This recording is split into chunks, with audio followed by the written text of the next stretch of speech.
Good morning, everybody. I see that some people are still joining, so we're waiting for a couple of more minutes. The list is getting longer and longer on the right-hand side of my screen. Anyway, good morning, everybody. We will start very soon. I'll just wait for the okay from the IT people to confirm that all the people in the waiting room have been admitted. So.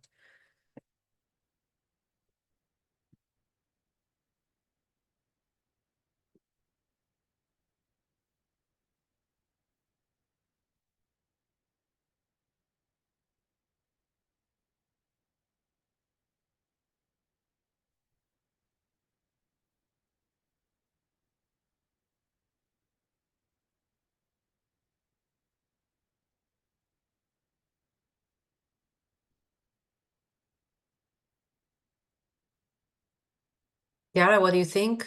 Can we start? Yes, I think that we can start as nicely. Okay. We have more than 100 Yes. participants, so this is nice. This is nice. Very nice.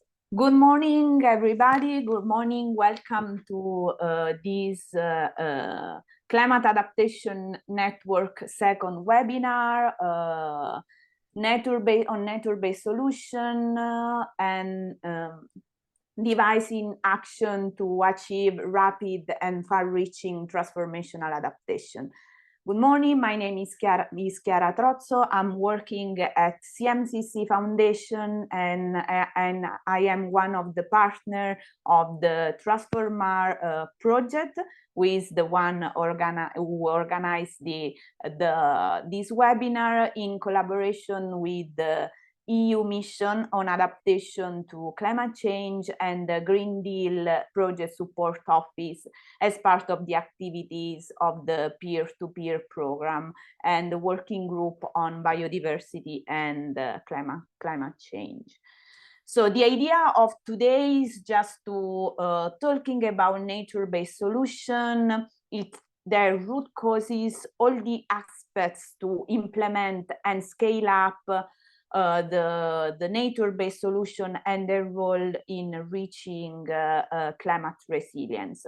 So after a brief general overview on nature-based solution at European level by Wouter Vanneuville from the European Environmental Agency, then we will deep dive into some nice and interesting case studies across Europe, starting from the Metropolitan City of Milan, then diving into the nature-based solution learning stories developed in the framework of TransformAr, and then finalizing with the IMPETUS case studies in the Catalan coastal area.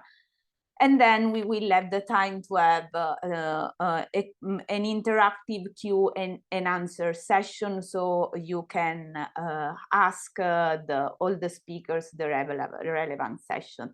But then I will also add, just to let you know that I'm the pleasure to join the moderation of this webinar with my colleague Yael Meroz from the Green Deal Support Office. So Yael, I leave the floor to you. Thank you very much, Chiara. You see there are a lot of names on the first slide, a lot of entities, a lot of acronyms. So I'm representing one of the acronyms that you saw there. This is the GDSO, which is the Green Deal Project Support Office. The Green Deal projects are the Green Deal call that was published back in 2021. It financed 73 projects on different topics, different themes, to reach, of course, the Green Deal, the European Green Deal objectives. The support office was established by DG RTD of the European Commission, and the consortium which organizes and runs it is ECORIS, for which I work, and Riccardo. And we are supporting the coordination and the creation of cooperation and collaboration schemes between these projects. So both the projects of the Green Deal Call and between the Green Deal Call projects and other projects. Here you can see a bit of both. We have the IMPETUS and the TransformAr projects, which are Green Deal Call projects.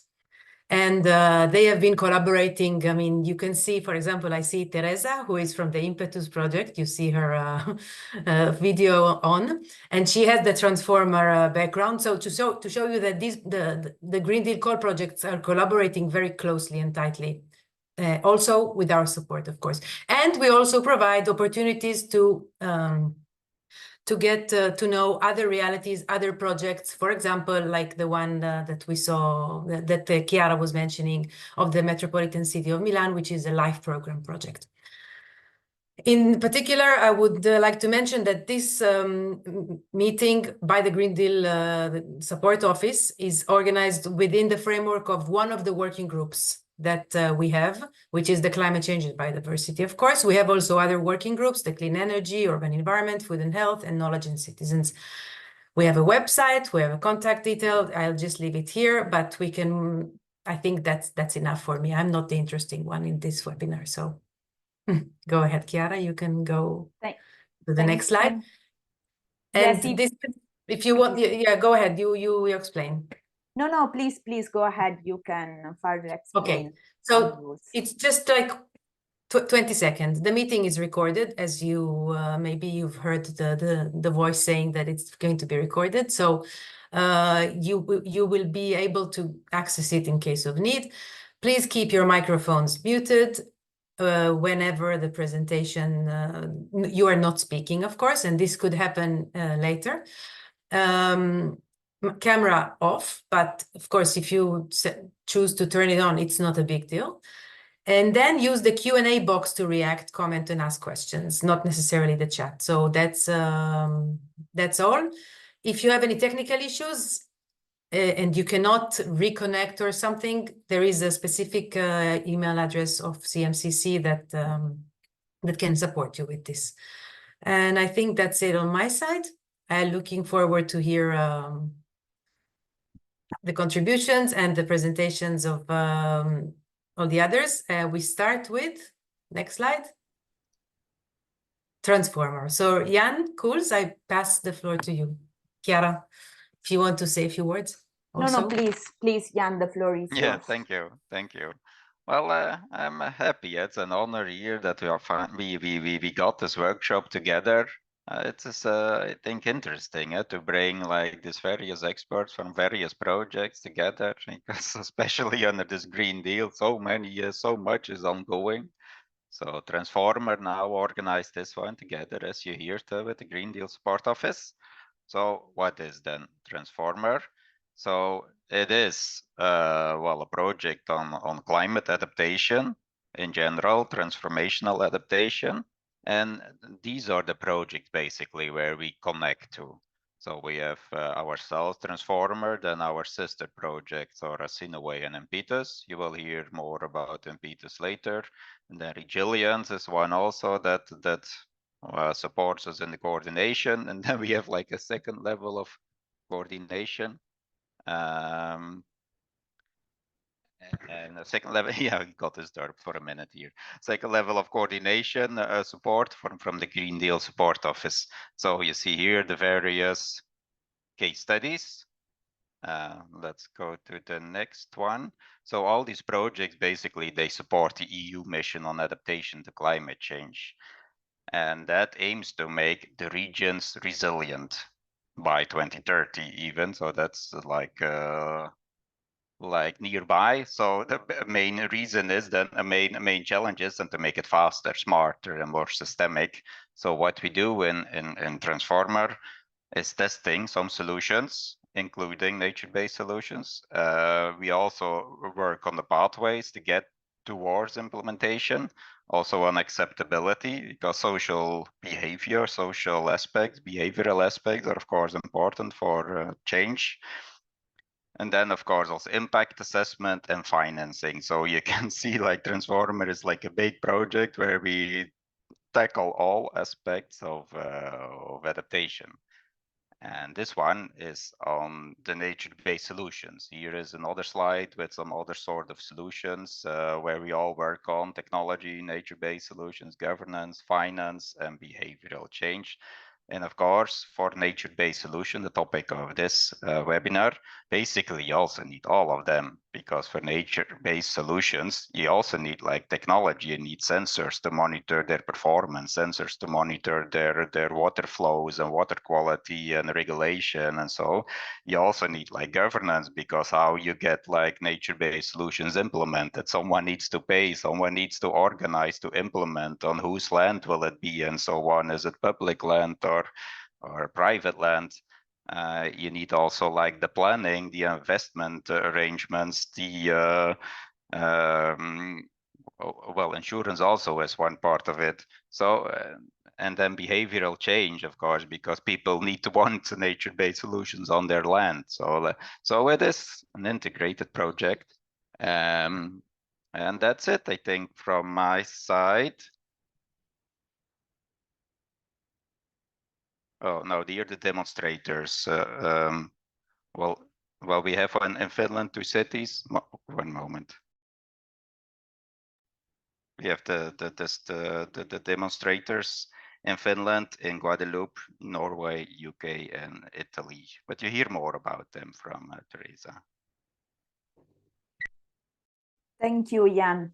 Thank you. And I don't know if you, then Yael, you want to introduce our next speaker.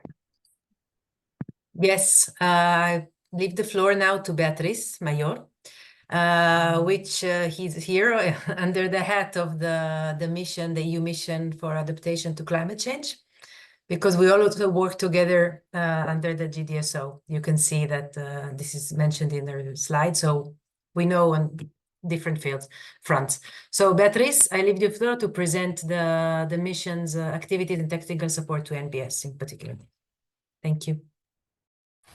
Thank you, Yael. And indeed, I'm going to present about MIP for ADAPT, which is the mission implementation platform, where I lead the technical assistance service that is provided to mission charter signatories.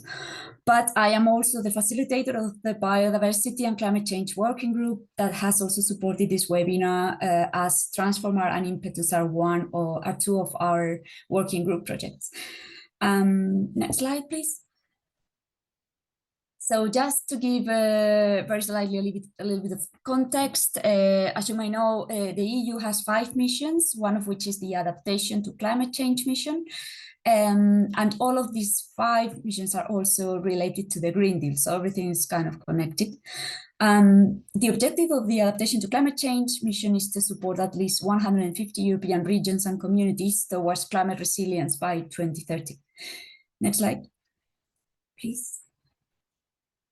MIP for ADAPT is the mission implementation platform, which supports to help European regional and local authorities to prepare and plan for their adaptation pathways to climate resilience by helping with 3 pillars. First is using their existing climate vulnerability and risk assessments to develop full climate adaptation plans. Second is to identify and secure finance for implementation of some of the climate adaptation projects that can be considered demonstrators.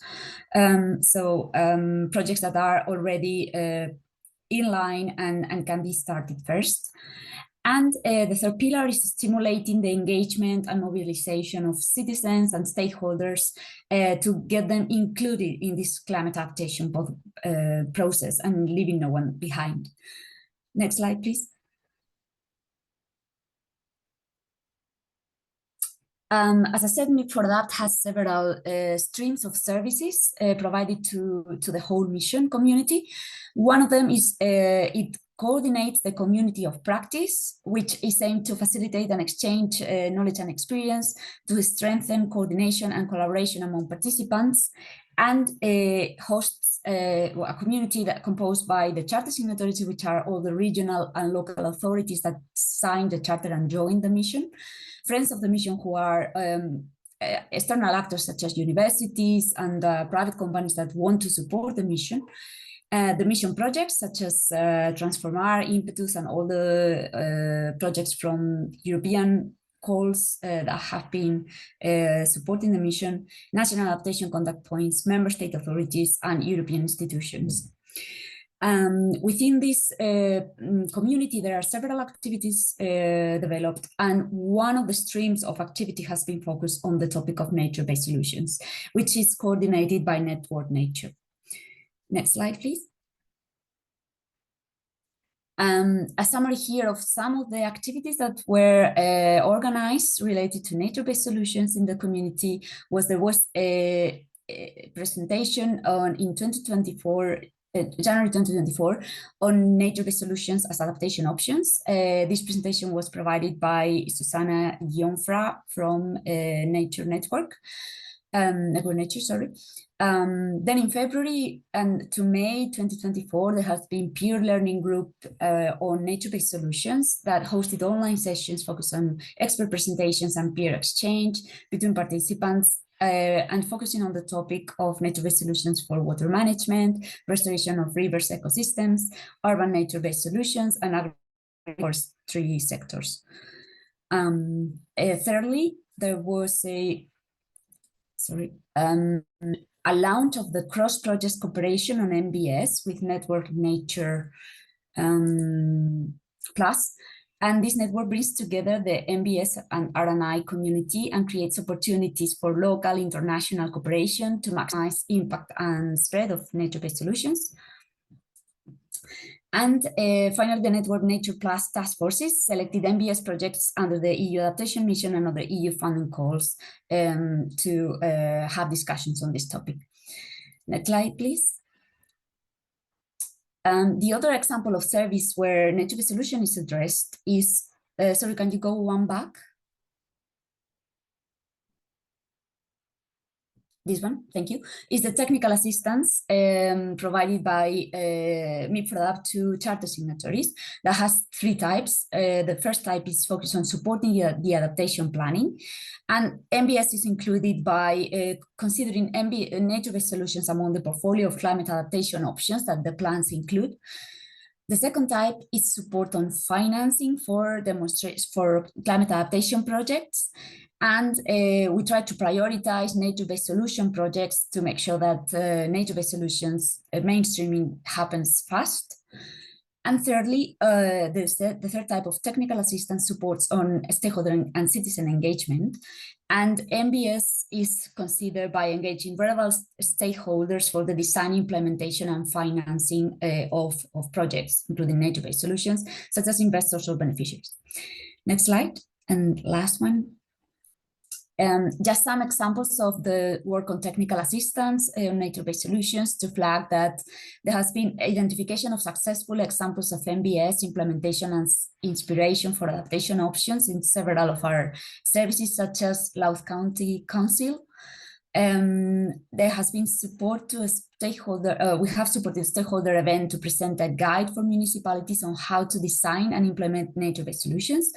The guide has been developed by IOVE, which is the environment agency in the Basque Country, and they will be presenting it to their stakeholders in September.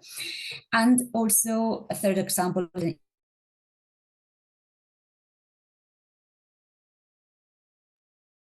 I think that Beatriz is cut off, right? Chiara, do you confirm? I think there was a problem with the connection. Oh, but yes, you're back. Yes, yes, yes. Okay. I had almost finished, and I hope you could hear me well during the presentation. Yes, so just to say that, okay. MBS options were also considered in the Castilla-La Mancha climate resilience strategy. So that's all from me in terms of an overview of what we've been doing. Just mission solutions are also developed to inform about how relevant case studies that include implementation of nature-based solutions and can be checked in the website of the mission. Thank you. So thank you to our all the speakers for this brief introduction. I want to just inform all the participants that while our speakers are presenting their interesting experiences and initiative, you can start writing your question in the Q&A box. But so let's start with the first presentation on nature-based solutions. So to provide an overview of the European landscape on nature-based solutions. So we had the pleasure to have with us Wouter Vanneuville from the European Environmental Agency. So Wouter, the floor is yours.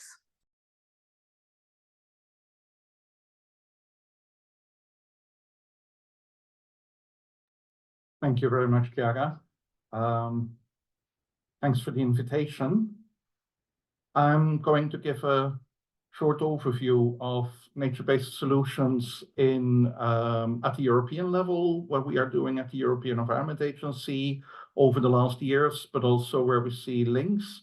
In general, of course, as an environment agency, I think you can clearly say that we are really in favor of seeing nature-based solutions at all kinds of different levels.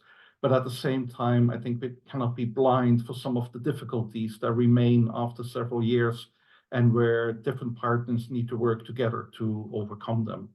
So we are a European agency. We're not part of the Commission, as many people often say, but we're very closely working together.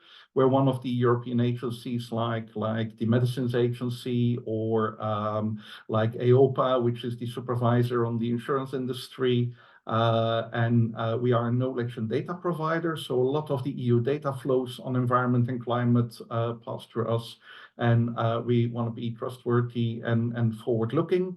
And we exist for 30 years this year, where most of these years were in Copenhagen, and our network consists not only of the EU 27 member states, but also Turkey, Iceland, Norway, Switzerland, and Liechtenstein, plus we have collaborating countries with the West Balkans. Enough about who we are. That's all available on our website. Let's focus on nature-based solutions. I think we can go back a few years to the beginning of 2021 when we made kind of an overview of nature-based solutions in Europe and the link between climate change adaptation and disaster risk reduction and the use of nature-based solutions. And I think one of the most important things to remember from that report is that although there is a variety of terms used, although the concepts might be slightly different, although the final objectives might not be exactly the same, there are a lot of synergies in between all these different things. There is nature-based solutions, ecosystem-based adaptation, blue-green infrastructure, eco-DRR, and so on and so on. They are not all the same. I'm not claiming that it's all exactly the same, but let's make use of the synergies in all of these different policies, in all of these different thematic activities going on to promote what we then as an umbrella can call nature-based solutions. We didn't stop there. Together with our ETC, which is the European Topic Center on Climate Change Adaptation and LULUCF, we further developed some products over the last years where we try to go beyond individual case studies and looking at the scaling potential of nature-based solutions, because we often say, if you want to make them a success, if you want a mainstream adaptation, if you also want to scale up and make adaptation as it is a necessity, looking at how climate is evolving for the moment, not just as a plan B if plan A, the mitigation plan, fails. I mean, of course, that mitigation is important, but adaptation next to that is not a plan B, but it's just part of the same plan A. You need to do a scaling up, a scaling down, a scaling deep. What are the difficulties? And I think many of those difficulties people will recognize. It is about funding. It is about enabling factors that are present or that become a barrier if they are not present. It is, of course, for many nature-based solutions, much easier if you are a public actor where the benefits of a community are at stake rather than for private ones. There are private nature-based solutions, but they are really much more complex and they are still a minority today. And then also looking at the economic issues. Of course, co-benefits of nature-based solutions are in many cases a very important part of how you justify that you do them. Let's stop the narrative that they are cheap. They are not cheap. They are just having a very positive benefit cost ratio in many cases if you do them correctly. But just saying that they are cheap and they are easy is not going to help the process further. That all resulted that ETC work, yeah, first it didn't move and then it moved for 5 slides. I'm sorry. That all resulted in a briefing we made last year where we look at those different issues, and I will go through the key messages from that in a second. But I just want to make a quick jump to something else. In the reporting on adaptation that member states have to do, there's a whole section, a voluntary section on types of measures. And as EEA, we see nature-based solutions, ecosystem-based approaches, all that terminology that I talked about in the beginning, as one of the big building blocks of all the measures that are of relevance. And we have a kind of a tree structure where we try to convince member states when they are making a new plan, when they are updating sectoral plans, whatever, to just double check if they have the right mix, for them right mix of all of those different measures that are possible. And of course, nature-based solutions are an important part of that. I think it's also important to just remind us that there is the taxonomy on sustainable finance and the opportunity that is in there. Climate change adaptation is one of these 6 environmental objectives. And there are other taxonomies in the world, that's for sure. But one of the important things in the EU taxonomy is that it's not just that you have to contribute to one of those objectives and then you can tick the mark, but there's that very important do no significant harm aspect of it, where you need to look before you can declare yourself sustainable and say that this is a significant contribution to climate change adaptation. You also need to look at the others. But that's also working in both ways. If you say this is an economic activity that is significantly contributing to the transition to a circular economy, then you need to look at the do no significant harm for adaptation as well. And there it comes in these do not significant harms and in the technical screening criteria, there is really that sentence, and consider the use of nature-based solutions or rely on blue-green infrastructure to the extent possible. So it is already part of the technical screening criteria. Can it be better? Yeah. There are some ideas to strengthen it in the future of the taxonomy, but there is already an angle that can be used to really promote, wherever possible, nature-based solutions. Going back to the key messages of the briefing, there is no hierarchy in between those environmental objectives. Let's forget about that. It's not helping anybody to say that climate is more important than biodiversity, water is more important than circular economy. No, there is no hierarchy. They're all important. And there, that idea of the do not significant harm can really, really help us. For the moment, there's no list of all nature-based solutions. And that will always remain a difficulty because measures are so different for different landscapes, but also related to different economic uses. So giving that one exhaustive list, that is unfortunately not possible. And that will be maybe difficult for people who are new in the field and who want to use nature-based solutions, but don't know where to start. But we will have to, to deal with it, that it's so context specific. Now, accelerating and scaling nature-based solutions across Europe will be key to achieving a lot of EU policy targets. And that means a lot of scaling things, and we distinguish between scaling out, replicating in a similar context, that is maybe the easiest one, then the scaling up, an approach where you say, okay, it needs to be adapted to address barriers at different levels, but then we can start from what is or what started as a case study, what started as a test case, to really scale that up. And then there's the last one, the scaling deep, which may include changes to values, policies, institutions, and that is a sustainability transition at landscape level. But accelerating and scaling nature-based solutions will be key for many policy targets. This is, of course, to some extent, and probably with the audience we're having here today, an open door. People say most of the key messages include at some point more insight, more knowledge is needed, but it is also a reality. For example, when it comes to long-term impacts and benefits, which also require an estimation of the long-term costs and so on. There are, of course, examples. There are case studies that are followed over time. There are case studies that are not just documented as a case study when they were planned, but for example, on Climate Adapt, we also try to follow case studies over their implementation, and then in the afterlife, let's say, once they are implemented. But more is needed there to understand what the different factors are, what are the different elements of relevant.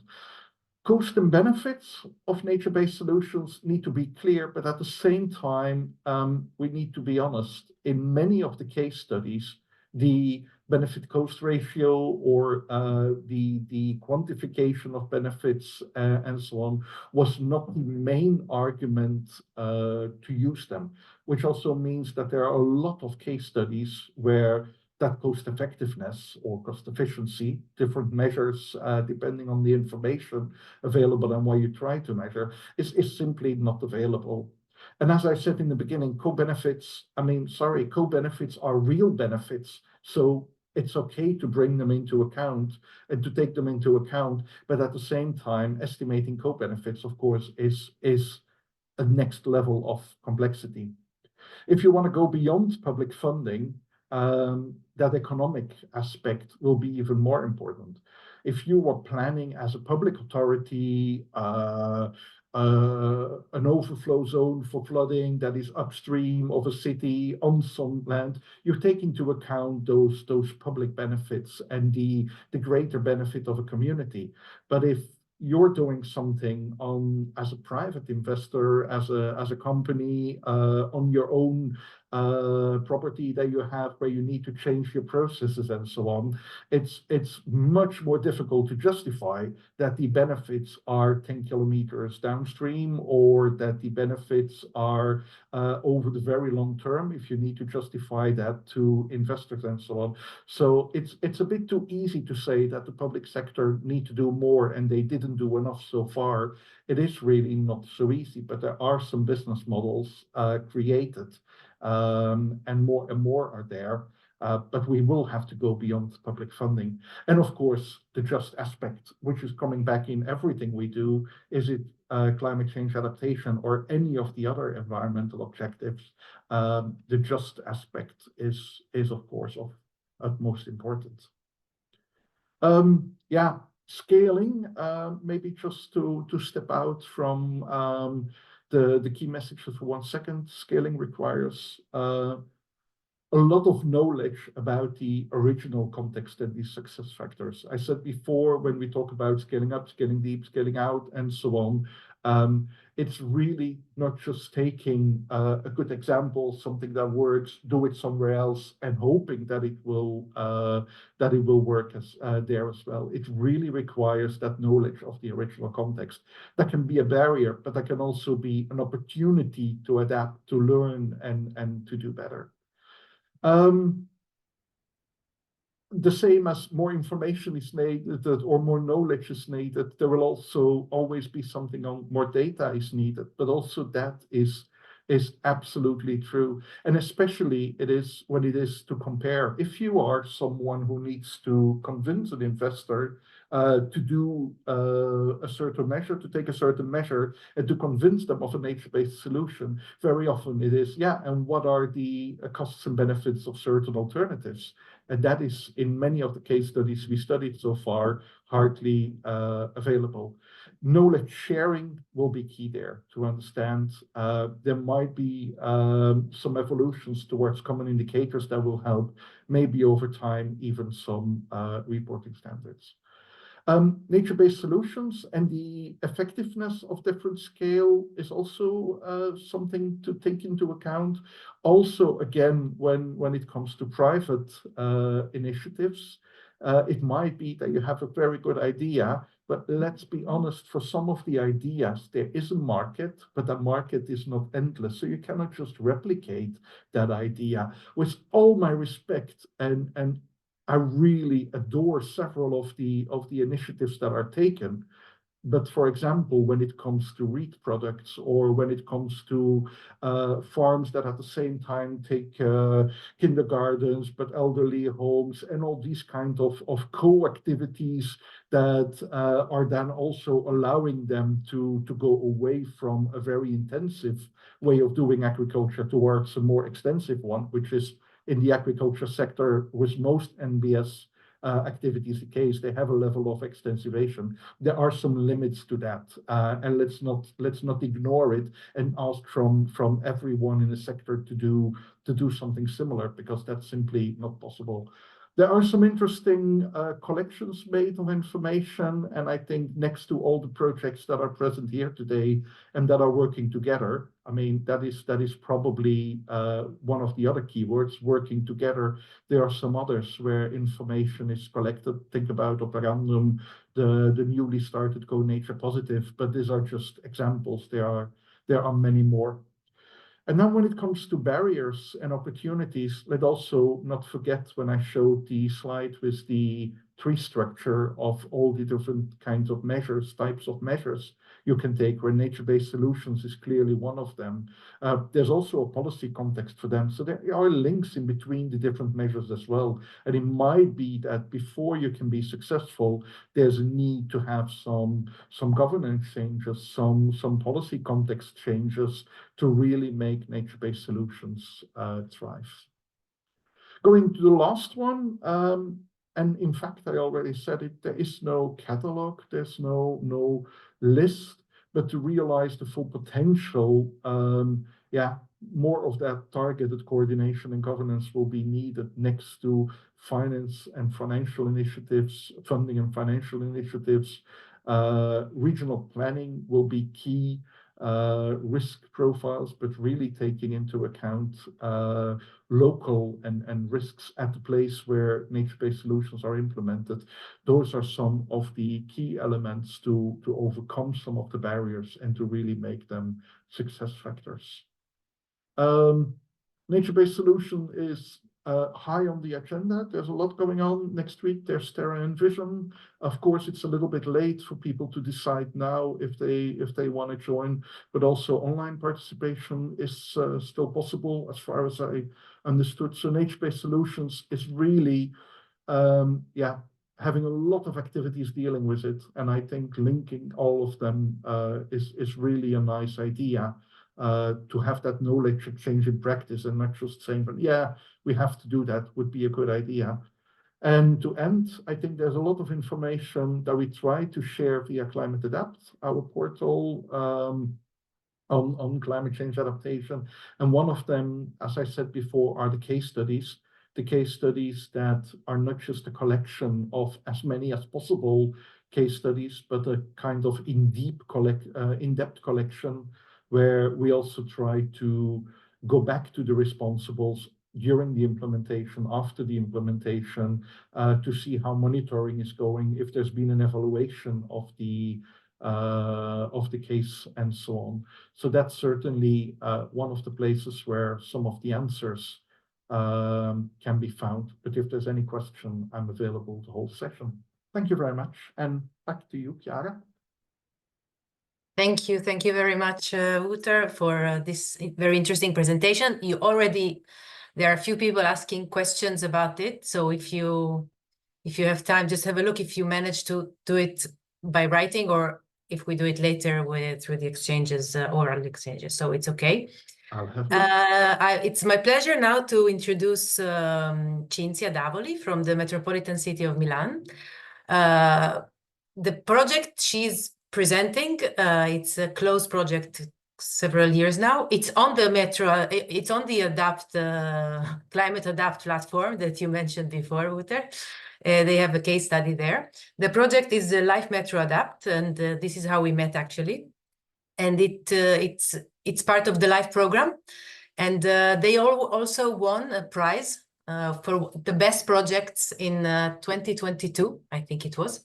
So it's a very successful project, and I can't wait for Cinzia to share what has been done also since, because Wouter, you mentioned what has happened after the case study ended. So I think Cinzia will be able to tell you how many things have happened with their very two small nature-based solutions in the project. So Cinzia, the floor to you.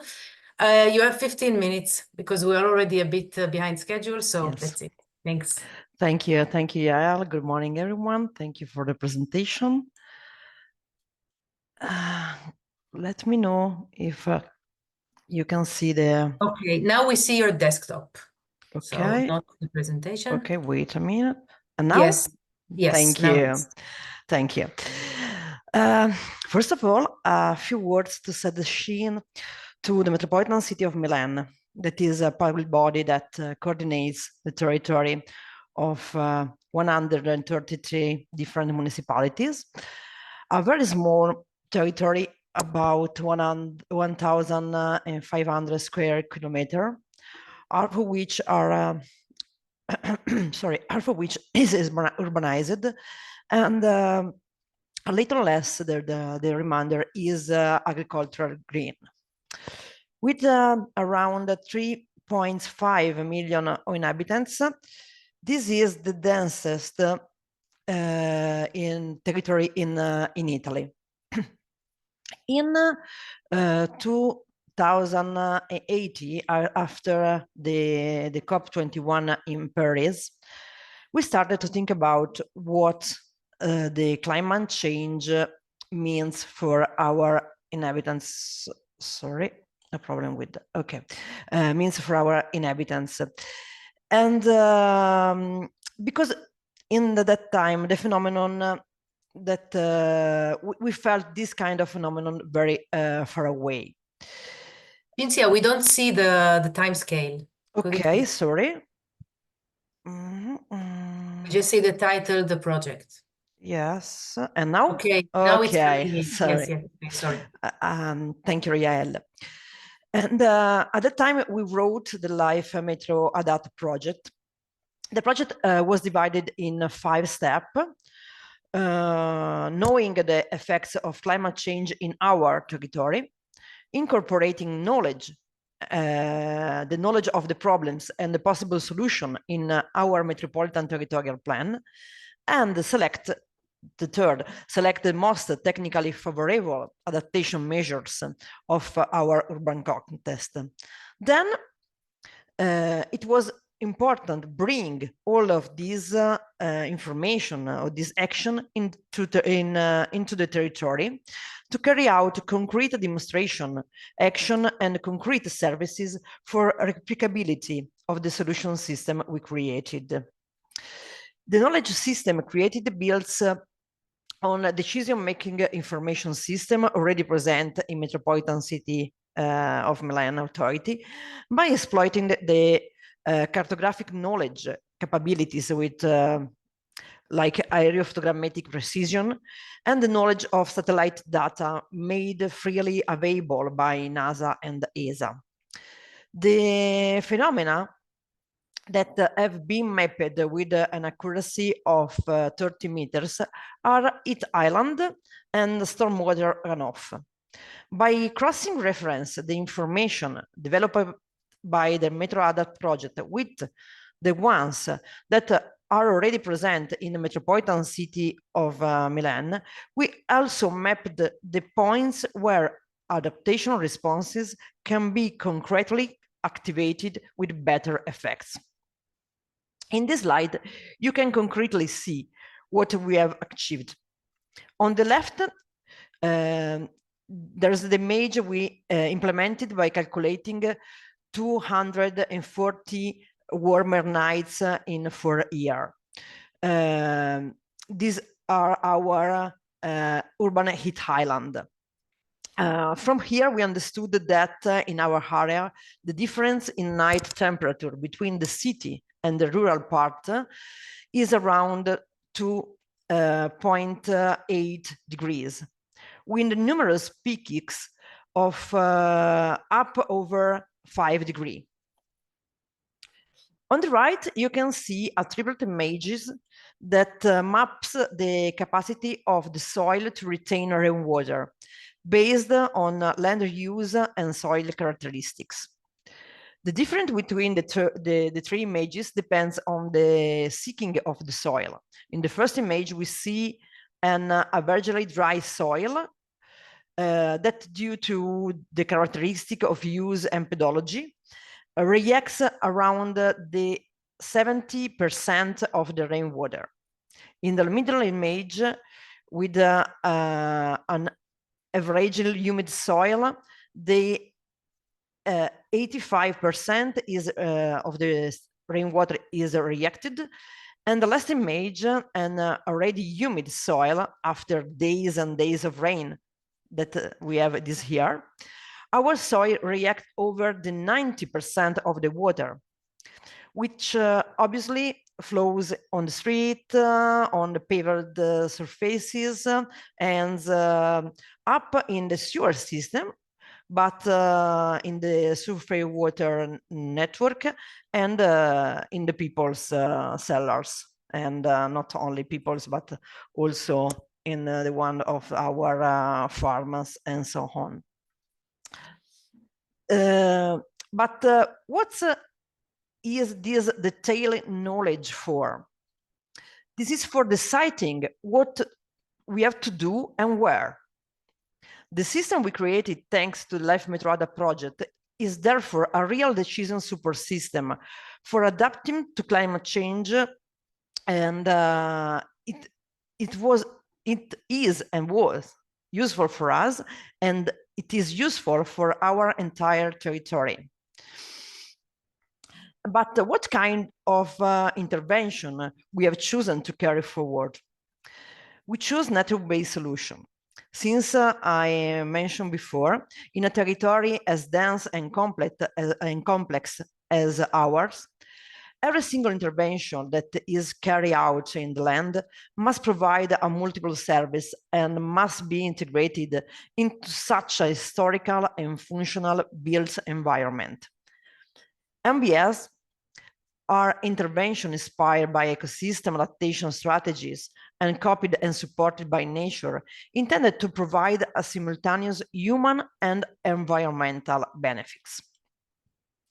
During the Life Metroada project, we selected the solution in an operational handbook that can be implemented in urban and peri-urban area, specifying their scale of adaptation, describing their environmental and socio-economical benefit.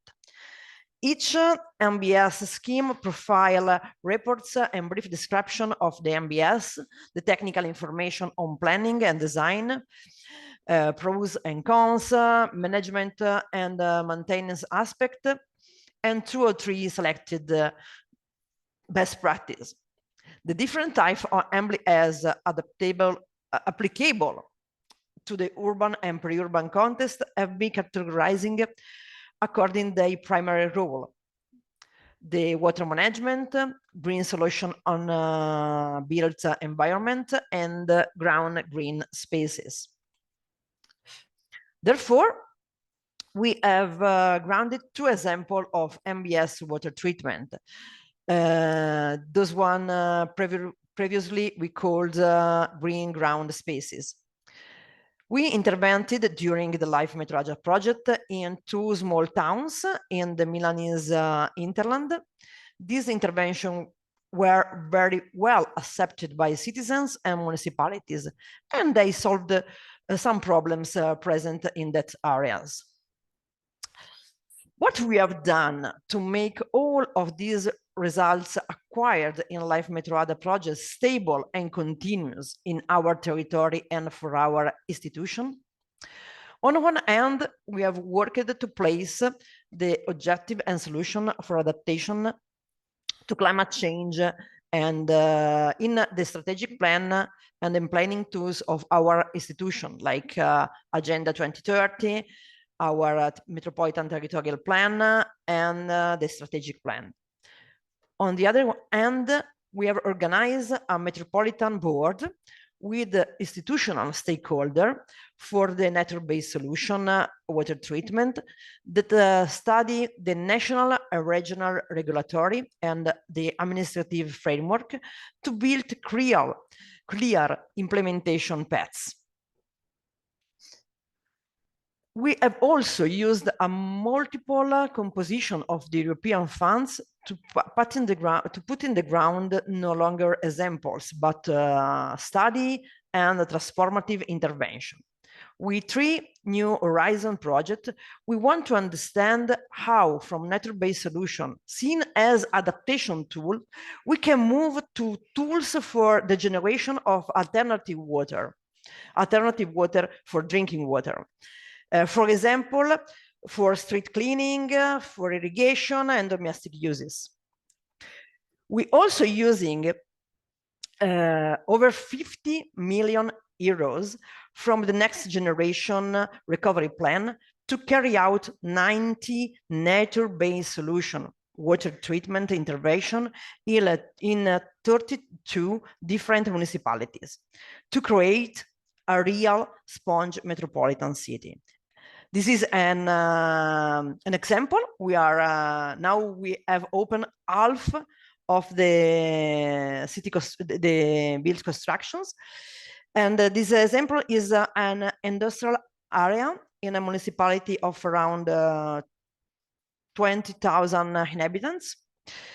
With the municipality worked to disconnect all the rainwater from the sewer system on the road in the north and the south of the intervention area, and to use these roads as a long rain garden that cleans and manages the rainwater and lets it flow in the groundwater. As you can see, in this way, we not only have an implementation of climatological management, but also the possibility of using the area in a different way. And finally, this is the timeline of the project that the service I manage is developing. As you can see, Live Metro Adapt has generated many other projects and has enabled us to bring a lot of funding for resilience in our territory. So I think that we can say thanks to the experience, we are bringing structural and widespread results through our territory.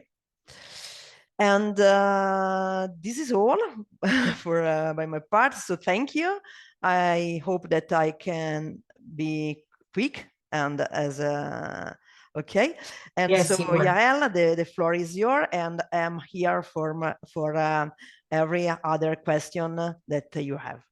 Thank you. Thank you, Cinzia. You already have one question in the chat, in the Q&A box, on which you can answer easily, because it's just a link that I saw you asking. Thank you.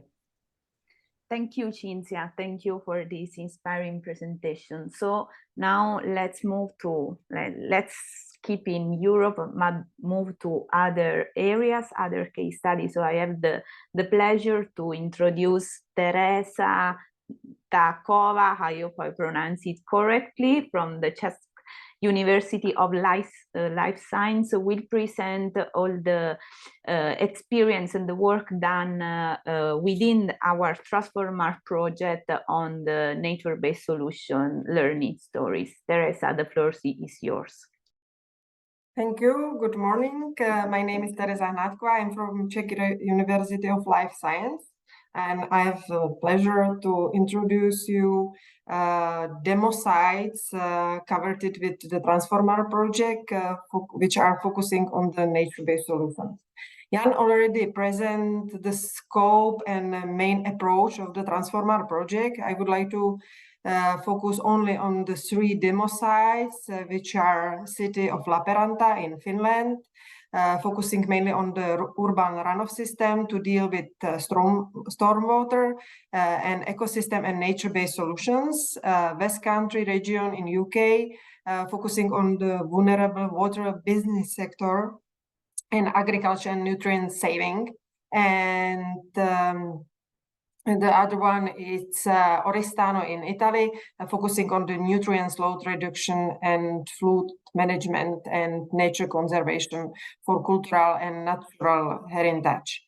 As Jan mentioned, the nature-based solution couldn't be interpreted, planning, managing without the other part of the stories, as is the technology, governance, financing, insurance mechanisms, and behavioral change. What is crucial in nature-based solutions, reality and daily routine, let's say, are the challenge communicated with the data collection and facilitating communication and collaboration, as was already mentioned with the previous speakers. What I would like to highlight is that aligning multiple objectives and interests of the stakeholders are based on the clear articulation of the goals related to the environmental, community resilience, and sustainable development, and these objectives and has to be built on the understanding stakeholders' diversity, and communication must consider the variety, backgrounds, core knowledge levels, skill, concern, and languages of the stakeholders. It's not realistic covered all objectives or all needs fully. It has to be chosen proper indicators of the success of the installation and covering the needs of the locality, stakeholders, and other. And for these proper indicators has to be make the story and design of the nature-based solutions. Through the project TransformAr, we try to do our best at already mentioned 3 locations. Firstly, I would like to present Lappeenranta city in Finland. Regarding the facilitating communication and collaboration in the project was used the citizen app for the real-time stormwater data and feedback. In this case, we talk about the rain water management vegetated strip along the pavement. Independent that this installation should look tiny and small is very crucial example to the citizen, demonstrate the and clarify the objects and the reason why it was built, and what is the reduced urban flood risk, improving the environmental awareness, data accessibility, and aligning with the climate change goals. For this location, we choose the indicators as is for flood vulnerability, water quality, social acceptance, and economic cost, and real data through sensors and sampling, what is a really crucial part, because it was already mentioned that there is already known some proper design of this kind of the solution from the technical point of view, but there is still the gap of the data for long-term function and maintenance.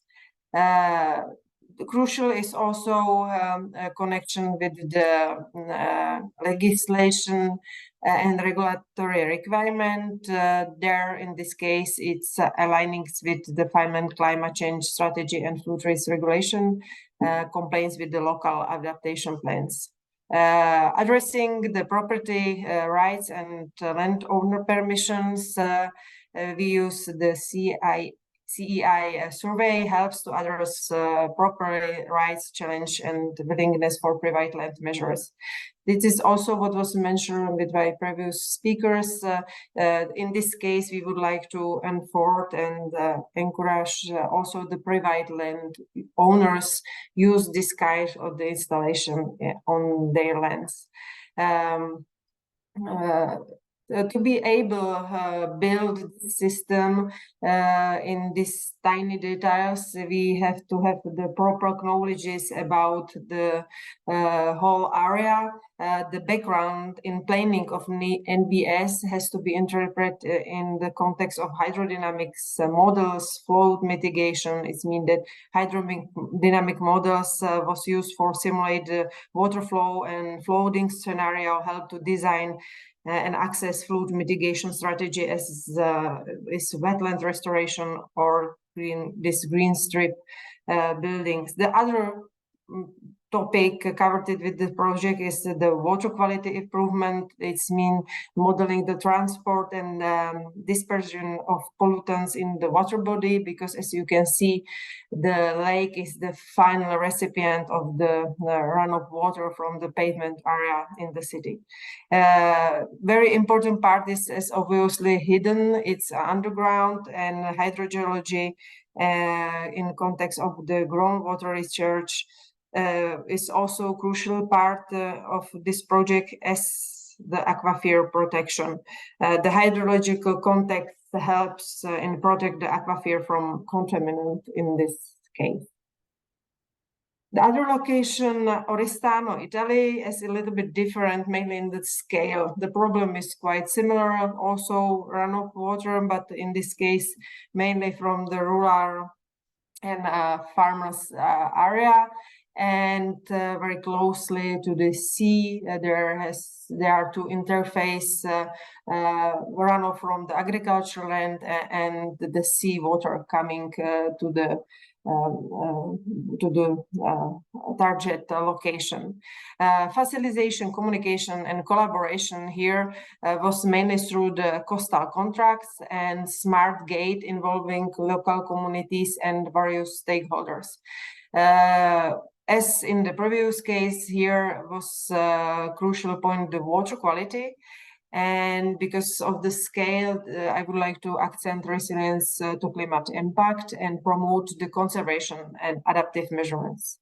The key indicators here are quite easy from the technical point of view. We are talking about the pH, salinity, content of the dissolved oxygen, and the wider scale is flood regulation and biodiversity level, which is crucial regarding the long-term sustainability of this installation.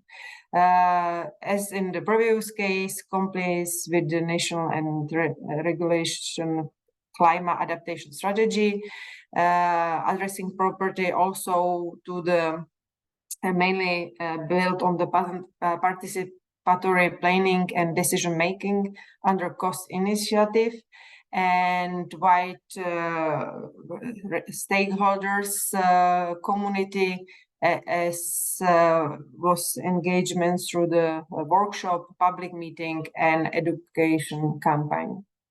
What is crucial from this point of view is the water flow obviously follow the comfort way with the same direction.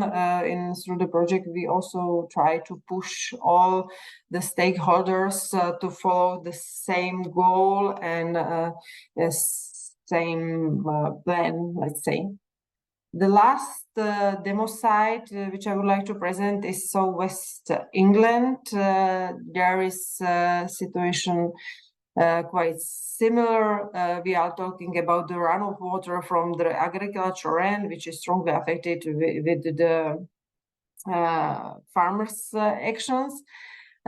This location present the access through the collaboration with landowners, authorities, and agency.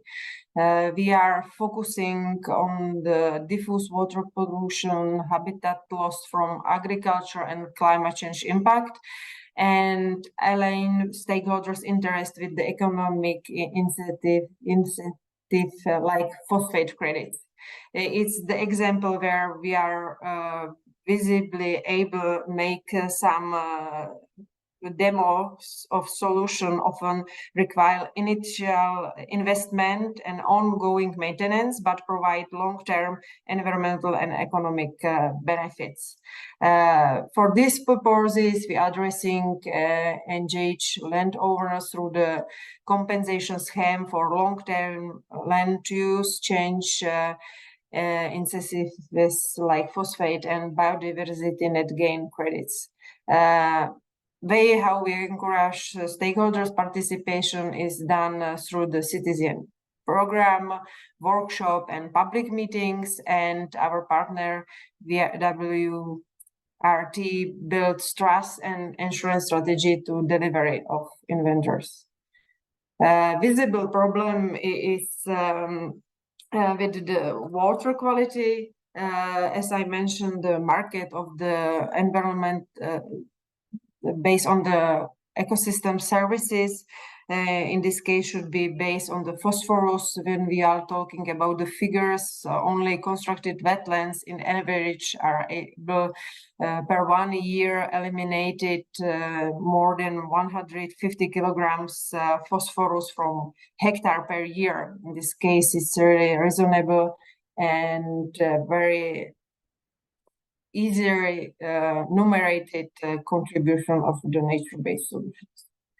As was mentioned, the data are still challenge in our case. I would like to highlight as for the example, when we talk about the using real-time sensors and sampling campaign, and we try to transfer it to the digital platform. The challenge is still ensuring the accuracy and reliability of real-time data and addressing data gaps in storm water quality and flow.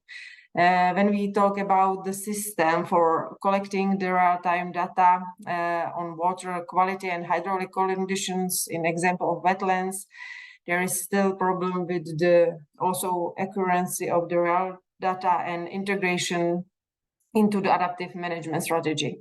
And the same is include the managing data from diverse sources, ensuring the validity and reliability of collected data. As you can see as the example in the table, for all our demo sites is available a lot of data sources in different format, scale, and let's say history. But still we have to work on to validate this data to be able scaling and sharing our learning stories, not just in the local scale, but along the European Union or in worldwide context. There are some illustrative pictures how we are handled with the groundwater level, hydrometeorological data, or soil erosions.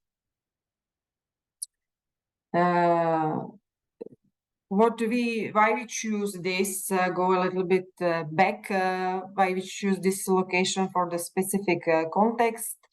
It's mainly about the state of art, which was at the start of the project. And as for the city La Paranta, our ambition is to make the learning stories help based on the choose experiment, access citizen willingness to adopt storm water management on private land. In the case of the Oristano, we would like to enhance community resilience to climate change. And in the case of the Southwest England, we would like to make the demo for the ecosystem services market to incentive landowners consider the agricultural context and stakeholder interest.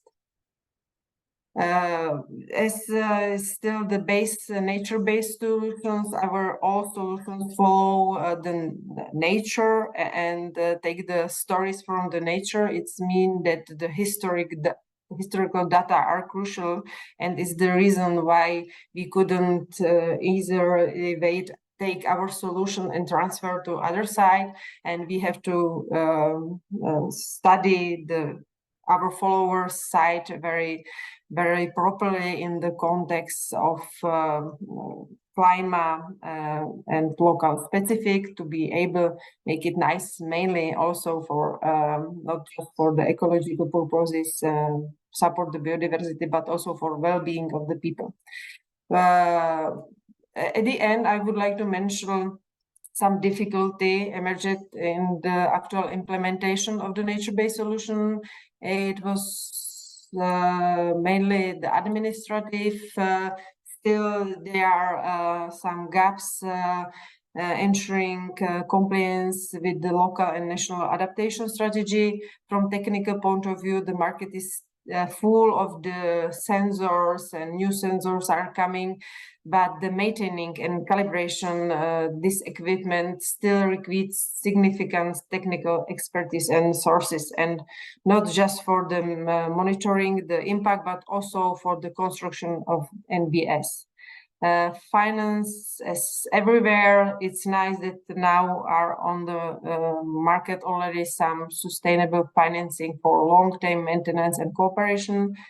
And from the others, I would like to just mention that the trust and commitment of the private lands owner and local community is crucial. If from our learning stories, main messages is that we represent the example of replication from the prototype solution for the urban area through the regional network, sharing the best practice to economic incentives for widespread adaptation, focusing on the urban biofiltration wetland system for the biofiltration of the runoff water, to the ecosystem services market model for agriculture region. At the end, I would like to summarize some take-home messages. First one is effective stakeholder engagement. Success in implementation of NBS heavily depend on the active involvement and cooperation of diverse stakeholders, including communities, landowners, public authorities, and they have to be at the start of the design and planning of the project. Combining the digital and governance solutions is base. Integration digital tools with the government's frameworks enhance the effectiveness and adaptability of NBS. Regarding the economic and market mechanisms, ecosystem services, as mentioned, my colleague, market can drive the adopt and sustainability of an NBS, and data-driven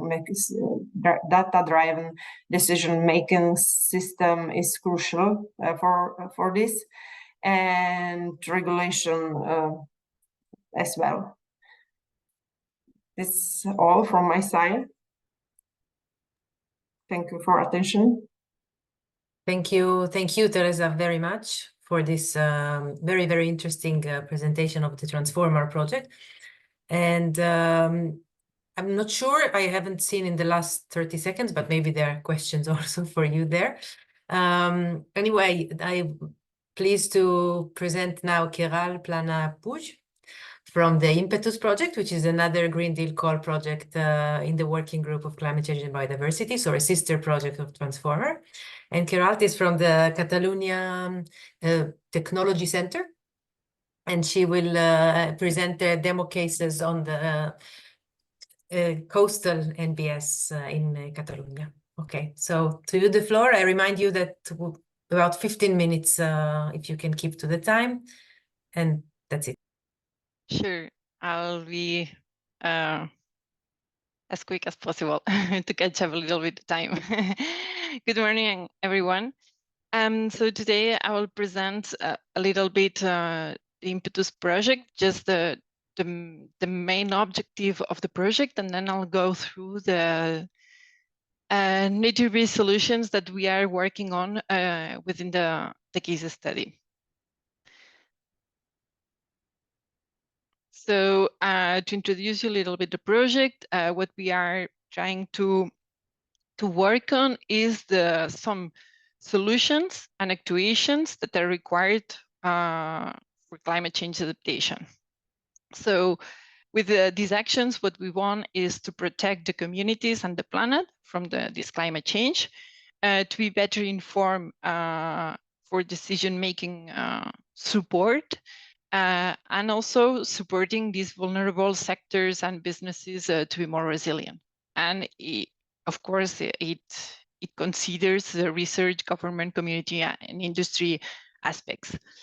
Then, what it means, what we are doing within the project as a solution. The title is quite nice, which is called Resilience Knowledge Boosters, but to translate this wording, basically, is a platform, is a tool which combines technical aspects plus human dimension aspects. So, and it's going from local level, the knowledge generated at local level, and it's upscaled at national and also European level. So what we are trying to develop is a framework to support this climate change adaptation. So basically the Resilience Knowledge Boosters is this compilation of the knowledge from the technical aspects and also from the human aspects, elaborated together with stakeholders engaged and a diversity of partners in the project. Going more specifically on the Catalan coast, here we have a European map, and the Catalan coast is in the northeast part of Spain, and it's 600 kilometers long along the coast. So in this Catalan map is the greenish part that we can see, the dark green part along the coast. Just to let you know, we have 3 different tasks specifically related to NBS solutions and also biodiversity. 2 of them, they have a physical implementation, and the other one is more theoretical based on the locations on those NBS are implemented.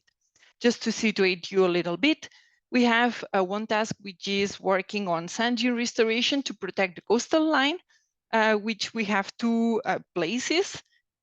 One is up to the north in Sant Pere Pescador, and the other one is just a little bit southern of Barcelona in Calafell. And the other task that we have a physical implementation, which they are decentralized and constructed wetlands to treat agriculture wastewater from rice fields, which is located to Ebro Delta. The task that I mentioned that it was more theoretical, it's studying the changes in a spatial distribution of a species in terms of biodiversity and both vegetation and also animals. Here I show you a big screen Ebro Delta, which is the wetland located. Those are the main studies carried on that, where the pilot site was implemented, and we studied the progress and the distribution of some aquatic birds as indicator. The map that you see here, you see some pixels, and it shows the current habitat suitable for these species at Ebro Delta, and where some agricultural fields are also located. The green dots are the prediction habitat suitable for 2020. And if we consider some climate change scenarios, we see some significant changes in habitat suitability that are predicted in near term, medium term, and long term, considering like the current situation as a baseline. So these predictions should guide the strategies in both natural and productive zones, ensuring a comprehensive climate adaptation. And also those, as I mentioned before, are the agriculture fields and will be important habitats for these species. If we go specifically on the how it worked, the wetland that we constructed in Ebro Delta, as you can see, I don't know if you see my mouse, but here the pilot location is indicated on the left figure. And on the right, we see the different concentration of some pesticides and herbicides used in rice fields. And we see that the agriculture wastewater is highly concentrated of those pesticides and herbicides, and the irrigation channels, they are not. And with the wetland constructed, we can remove part of them and protect the environment. These areas are not suitable conditions to properly host biodiversity, And rice cultivation provides important levels of pollution to aquatic environment, which means that these solutions must not focus only on natural areas. On the technological solutions under testing in this pilot site is the design of the multifunctional wetlands to address the pollution from rice cultivation. So we need also to consider the biodiversity to protect these natural habitats. Here, as you can see, is the aerial picture of the rice fields, and the blue row is the water carried on the rice field, and you see on the right hand, you can see also the distribution of the different setups that we tested, and how we can protect the environment, and also some plants were growing on that wetland. So it's a concept, an option of NVS solutions that we can consider to protect the natural habitats for these water birds. The other task that we have is the sand dune restoration. Here we are implementing some traps in 2 different places, and we are evaluating and monitoring and proposing some indicators on how we can assess the impacts of climate change and other human impacts on the coastal erosion, and how implementing those traps can protect the coastal line. On the right hand, we can see already different images, and we can see that between 2019 and 2023, we can see already an evolution and also an increase of the vegetation in the area, a part of the increase of the height of the coastal area. Meaning that the lower picture, the darker green part, it means that the increase of the sand is higher. To sum up, we need to, when we are doing some NBS implementations, we need to consider a holistic approach, meaning that wetland restoration, sand dune construction, and other nature-based solutions offer significant benefits for water resilience and coastal erosion protection in front of disaster risks.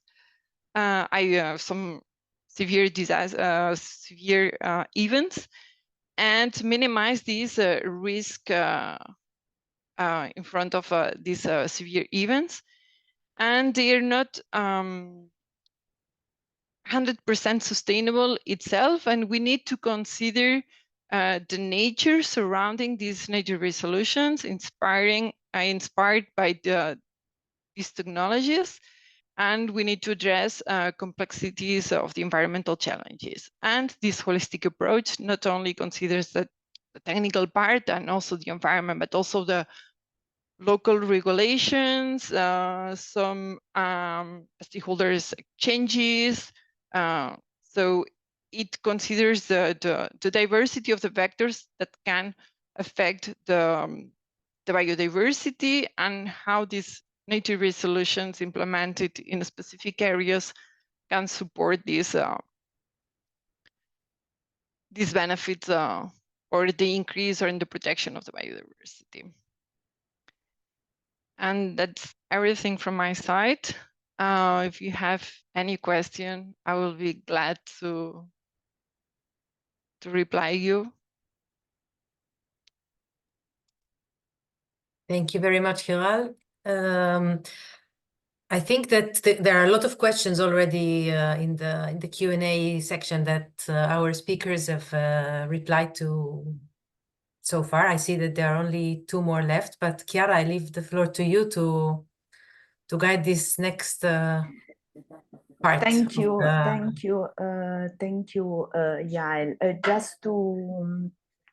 Just to clarify that the webinar registration will be available in the CMCC YouTube channel, and also we will share the link.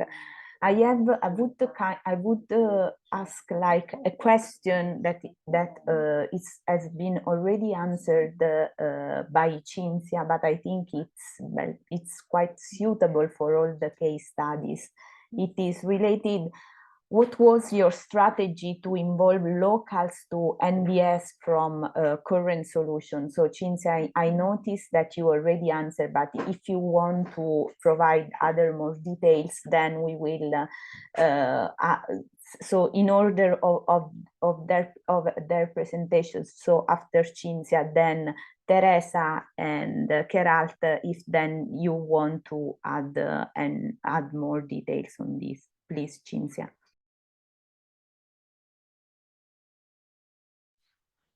No, I have nothing to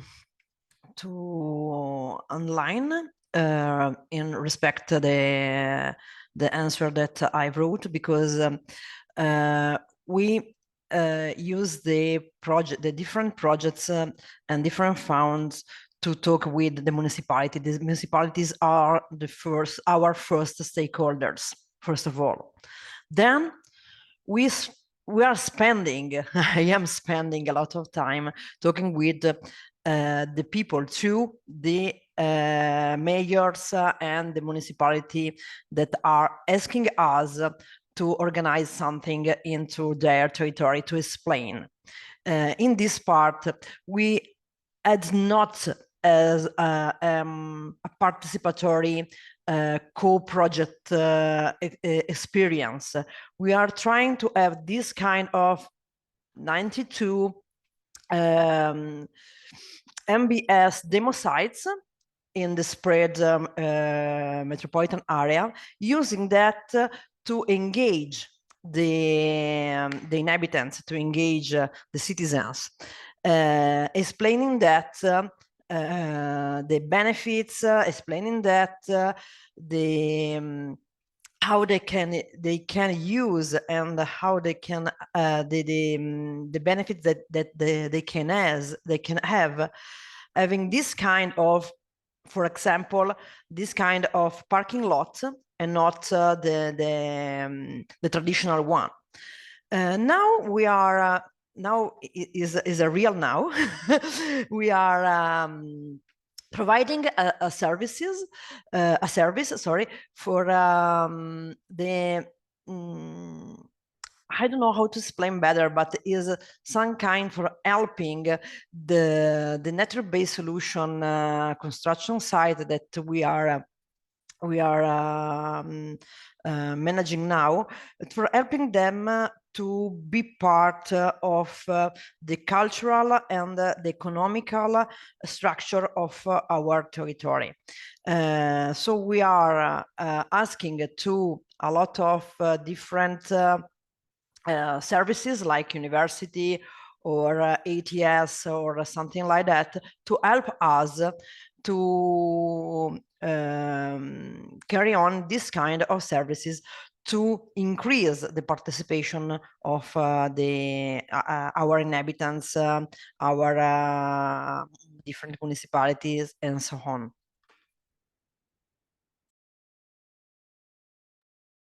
Thanks, Cinzia. Thanks a lot. Queralt, do you have any about the stakeholder, the engagement, to create a kind of a more agreed on or accepted we are background? on the phase, yeah, we are on the phase on interacting to them. And for instance, if we talk about coastal line protection, they are more open to accept the implementation of such nature-based solutions as implementing traps to protect the coastal line, because every time that there's a marine storm, we can see all the coastal line affected along the Catalan coast. So there are some municipalities that they are happy to collaborate with such projects to let their part of coast to implement such tools. Though compared to the to the constructed wetlands, since the farmers are losing part of the production field to implement such a solution, they are a little bit not against, but they are asking for a compensation, economic compensation for that, because the income that they can get from it, it's not economic. They are losing some income in that sense, so they need a compensation for that, though. And we need to make some efforts on how we can benefit the environment. And in the top of that, if we can present the impact of climate change as the first study that I presented, I just showed the main results on that. If we do nothing, if we don't implement any NBS, what will happen with the climate change? So we see that there will be a deterioration of the biodiversity. So if we can also show that implementing such solutions, we can also benefit the environment and the biodiversity, it's a must for them, because it's not only protecting the physical environment, but also the biodiversity. So it's the work in progress, working with the stakeholders, but at administration level, we have positive feedback. When it concerns the economic aspect in terms of for the farmers, it's a bit critical, but we need to see how we can. It's usually like this. It's a category, it's a target audience, which is it's always a bit more conservative, typically also for nature restoration projects. So there is a lot going on in many projects. Also Horizon Life program, and there are a lot of good and innovative solutions for this. Thanks, Queralt. Tereza? Exactly. Please, Tereza. Yeah, I suppose that my answer will be quite similar. From my point of view, it's very important to identify at what point they become an active part of the project or invention, if in the preparation, project implementation, or operation. And if we talk about the environmental project and adaptation and mitigation, we have to also ask what interest does they personally project, because the personal approach is very crucial, and they also have to be the part of this installation. And we couldn't just do something from the project and show, hey, there you have new trees. But when you invite the people, help us to plant the trees, which is very tiny detail, I know, in this scale, but it's crucial. It's work at the community level, and there they sharing the experience. And sometimes it's also promote the other activity independent of the project, but they are looking for the other option, how to financing this, and it's work. But the personal approaches, and also if they have enough data to make the decision, because when we spoke about the water quality, the general knowledge is different in the individual countries and between the community at all. And when we talk about the excess of the nutrients, for us it's a very common topic, and we are familiar with the average concentration of the phosphorus of the water in the water, but I don't know it. I don't know what does it mean if in the water is the 5 milligrams or 50 milligrams of the phosphorus. Yeah, it's also not just the titles, but also believe to the public and share more details with them. Just it's my personal perspective. We have a couple. Thank you very much, Tereza, also for this your insight. There is a couple of more questions in the Q&A box. The first is from the initial question that was about involving the locals. Here, Abhishek Anand mentioned that the question was more general, people throughout the region. So do you manage to reach people on the regional level, or is it mainly municipal or the locals, really? Just if you have something to say about it, otherwise we can move on to the next one. I know that for Cinzia, because you're a metropolitan city, you're somewhere in between. So you're between the regional authorities and the municipal authorities.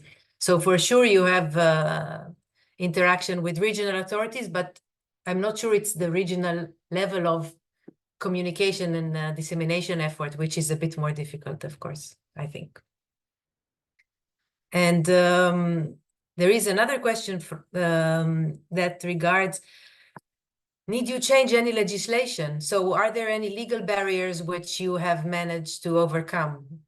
Is there like something that you can share with the participants? I know that MetroAdapt did define the strategic document that now guides the metropolitan city. But Tereza or Queralt, did you manage to work on the policy level? Personally, not in the TransformAr project, but if I should share my experience from Prague capital, there is a nice new strategy to apply the green-blue infrastructure. But when we take a look about the municipal rules, we still handle with the historical heritage and the rules given by for building construction, which are not in the context of the water retention, water capacity, and separate the unique sewage system to the individual one. And yes, in this case, we need to push the municipal rules more flexible for different new technology based on the nature-based solutions, and not determine the catalog of the nature-based solution, but determine the effect and function of these nature-based solutions, because the design should be tailor-made and individual and specific for each location. But we have to know what we are expected for and how we prevent the risk connected with the water management, to prevent the other risks is make dirty groundwater and postpone the flooding everywhere else. It's just... Thank you. Thanks a lot. In case of IMPETUS, specific to the tasks that I presented, we have, well, we will elaborate the guidelines on sand dune restoration implementation, and also on good practices and how we can monitor to evaluate the health of the coast, and to see the need to implement such solutions or not. If it will reach like a policy level, we still don't know. We are in that phase that we will provide these guidelines. And in terms of biodiversity evaluation and a study, and the impact of climate change and the impact of implementing such solutions, how it will affect biodiversity, this is a standard developed by IUCN, and perhaps they are closer to reach this policy level rather than the sand dune restoration guidelines. So those are the phases that we have in the demo site, the Catalan coast, that we are trying to promote this implementation and to evaluate the health and the sustainability of these areas that we are implementing the solutions, though the work is still in progress. Thank you. Thanks, Queralt. I don't know where we want to continue from here. I saw one question in the Q&A that maybe Wouter can comment on. I'm not sure if he's here, because there you are. There was a question about the ETS and the inclusion of NBS as removals for the ETS. I know that it's a topic on the agenda also. There is a project, it's called Live Cause. They created a dialogue between various states and the DG Klima, DG Environment, to discuss also this point. But do you have anything else on this specific question to share with us?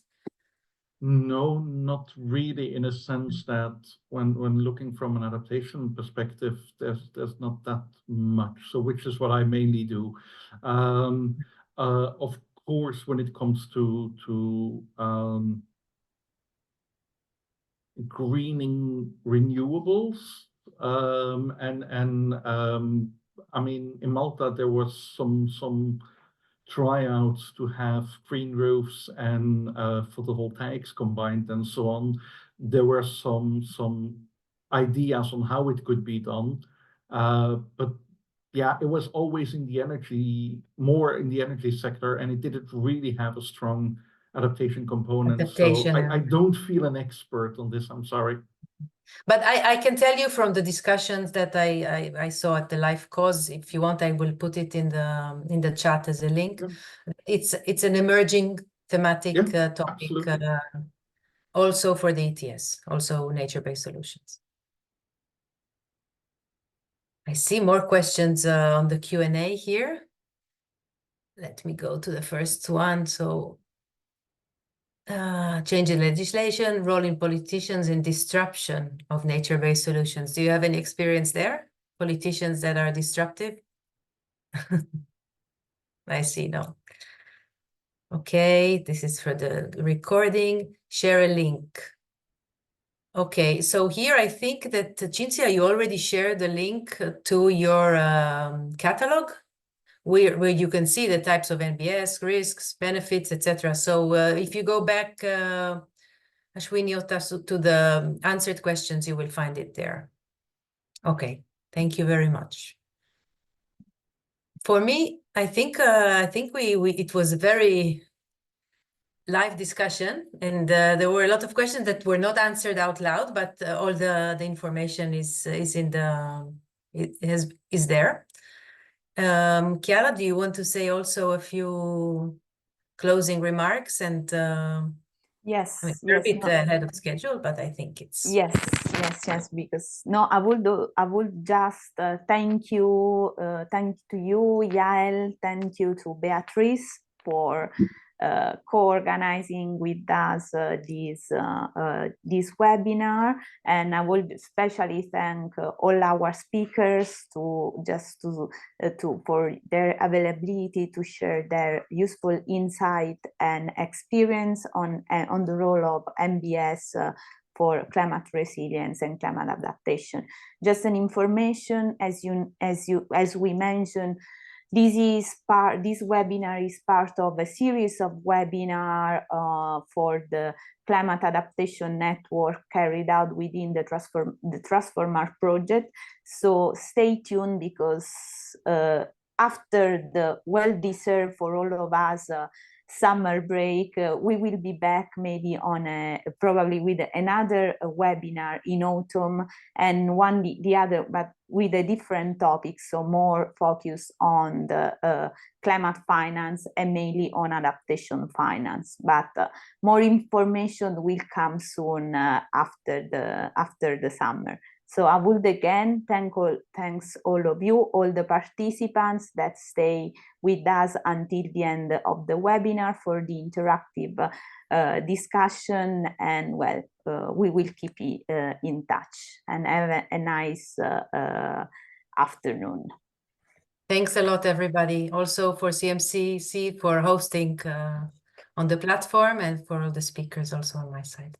Thanks a lot. Yes, actually, I will thank the CMCC communication office, who is in the background for the, let's say, logistical support in carry out this webinar. So thank you, and have a nice day. Yes. Bye, everybody. Bye bye.